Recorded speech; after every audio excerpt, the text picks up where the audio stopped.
کے ساتھ کلام خدا کا کہہ رہا ہے. وہ کہہ رہا ہے کہ میں کون ہوں؟ خدا کا بندہ ہوں اور رسول ہوں.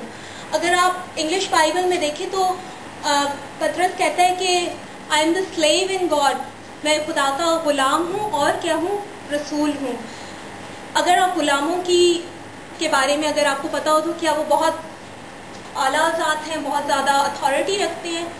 نہیں، وہ بالکل اپنے آپ کو، حالانکہ وہ چاہے تو اپنی اتھارٹی کو ظاہر کر سکتا ہے، لیکن وہ اپنے آپ کو بتا رہا ہے کہ میں تم جیسے بھائی ہوں، میں تم جیسا ہوں، لیکن ایٹ دا سیم ٹائم میں کیا ہوں؟ میں رسول ہوں، میں خدا کی اتھارٹی بھی رکھتا ہوں. اور اگر آگے ہم پڑھیں تو اس نے آگے لکھا ہے کہ وہ کن لوگوں سے کلام کر رہا ہے. اسی پہلی ورس میں ہی اگر ہم دیکھیں تو کہہ رہے ہیں کہ وہ ان لوگوں سے کہہ رہے کلام جو خدا کی یسوع کی راست بازی میں کیا ہے، جنہوں نے ہمارا جیسا قیمتی ایمان پایا ہے. اس کا مطلب ہے کہ وہ بے دینوں پہ کو نہیں کہہ رہا کہ تمہیں روح میں زیادہ مضبوط ہونے کی ضرورت ہے کیونکہ تم یسوع کو نہیں جانتے. ان لوگوں کو کہہ رہے ہیں جو یسوع کو جانتے ہیں، جنہوں نے نجات آلریڈی پا لی ہوئی ہے. کیا اپنے اس چنگل میں پھنسائے، مگر یسوع مسیح کے معاملے میں ابلیس کی گرائی ہوئی آگ جو تھی وہ گیلی لکڑیوں پر پڑی، اس لیے وہ آگ بھڑک نہ سکی. متی کی انجیل میں لکھا ہوا ہے 4 باب میں ابلیس نے کہا اگر تو کیا ہے تو کیا کہہ دے، کیا بن جائے؟ تو یسوع نے کہا بلکہ اگر تو خدا کا بیٹا ہے تو اپنے دائیں، کیونکہ تیری بابت کیا لکھا ہوا ہے، تاکہ تیرے پتھر سے اگر تو کیا کرے مجھے تو میں تجھے کیا دے دوں گا.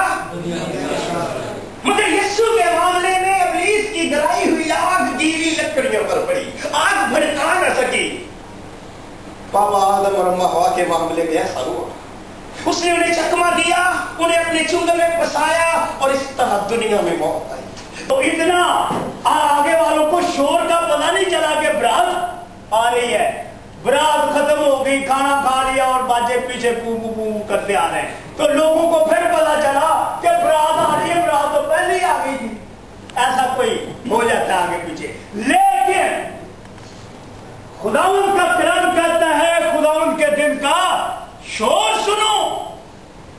جب کوئی چیز آتی ہے تو پہلے کچھ نہ کچھ کیا جاتا ہے تاکہ پتہ چلے.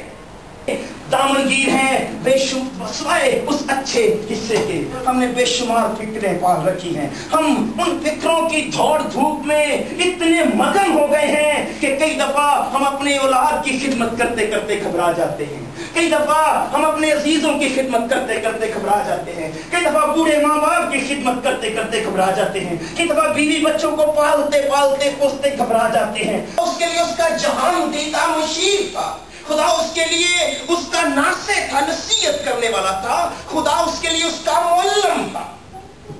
اس لیے آدم کا انحصار خدا پر تھا، کیونکہ آدم خدا سے فطرت کے اعتبار سے کم درجے کا مالک تھا. کیونکہ آدم مخلوق تھا تو خدا کیا تھا؟ خدا خالق تھا.